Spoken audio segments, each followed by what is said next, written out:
All right. Assalamu alaikum warahmatullahi ta'ala wa barakatuh. Good afternoon to you all. First of all, I'd like to commend the youth wing under the leadership of His Excellency Haji Sawane for organizing this press conference alongside Binzi Senghor. I would have liked to come here under the invitation under better circumstances. However, I have come here to speak in a very, very dark time in the history of the Gambia. That is after the comments, the insidious comments of President Adama Barrow on the passing of His Excellency Usainu Numukunda Dabo. May Allah give him a very long life.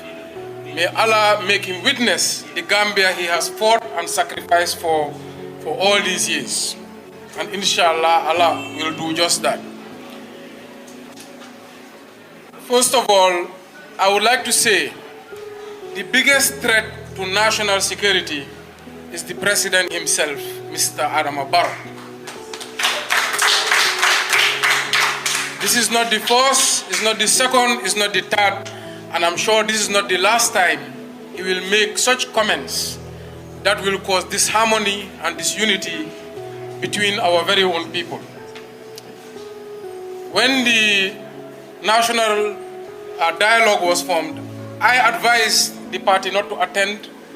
I myself have not partaken in any of the exercises.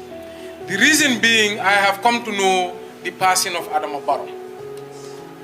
He is a leader who swore to protect Gambians, to unite Gambians, to preserve peace and stability. But since he became president, we have seen him do the opposite over and over and over again. During the presidential election 2021, he used tribal politics to divide our people, not thinking for once what will happen when those people go back into their neighborhoods. Our country is a mixed country. People live in intermarriages. Tribes live side by side in harmony for many generations, even before 1965. So to divide the people amongst heritage is one of the most irresponsible things a leader can do. Because if there's the stability, the same leader will have to preserve the peace. Secondly, this is the president who stood during the mayoral elections and told his supporters, you have the power, go and fight. They beat up many of our supporters. MLC, who was handcuffed in Majum Estate and electrocuted over and over again. Tear gas was thrown into one of our campaign cars. Many of our supporters were beaten and arrested. Some even handed to the police, and the police put them in cells.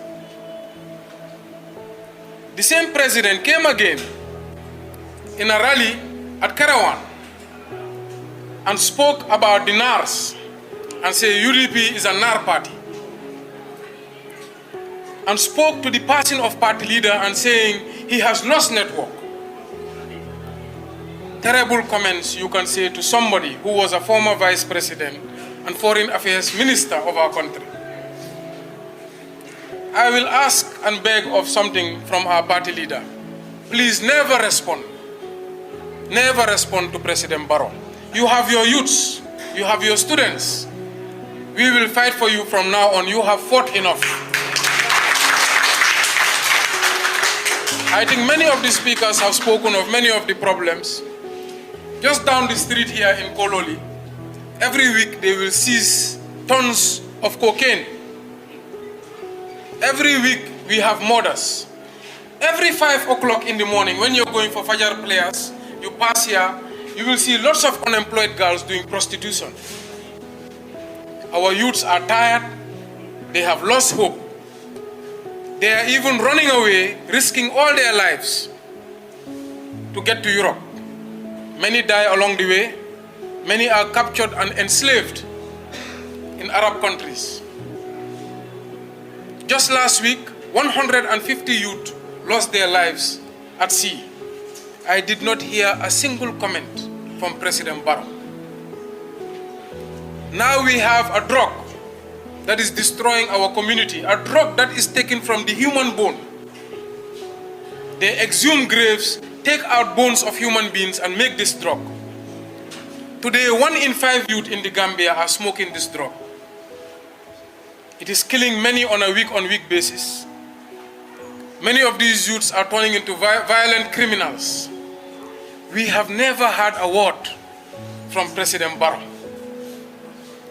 Today, many of our people cannot get driver's license. There's no cash power meter, no identity cards.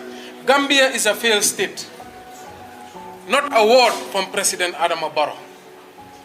And when President Barrow has the platform in Birkama to address some of these issues, to allay the anxiety of the people and the youth, he chooses to talk about the death of Ousainou Darboe.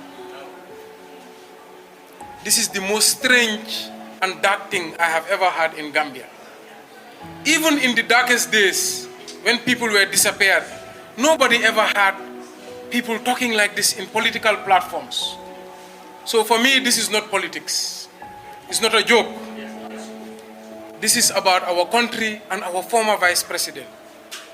I will not even refer to him as a party leader, because if we do, they will say it's UDP. This is a former vice president.